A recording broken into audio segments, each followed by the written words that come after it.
महाराष्ट्रातील भाजपच्या कोर कमिटीची आज दिल्लीत बैठक आहे। संध्याकाळी केंद्रीय नेतृत्वासोबत बैठक होणार आहे। राज्यातल्या जागा वाटप आणि उमेदवारांबाबत या बैठकीमध्ये चर्चा होणार आहे। थेट जाऊयात आमचे प्रतिनिधी गणेश कवडे यांच्याकडे। गणेश, अमित शहांच्या दौऱ्यानंतर आता दिल्लीमध्ये भाजपच्या कोर कमिटीची बैठक होते, काय अपडेट्स?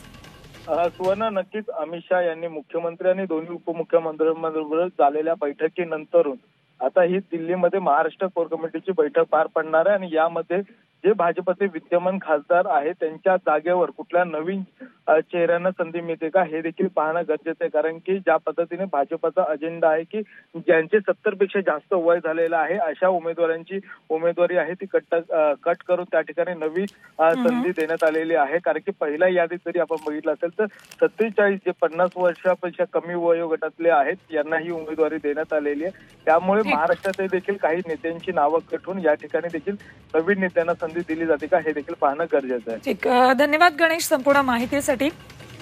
तर राज्यातल्या भाजपच्या कोर कमिटीची संध्याकाळी दिल्लीत बैठक होणार आहे।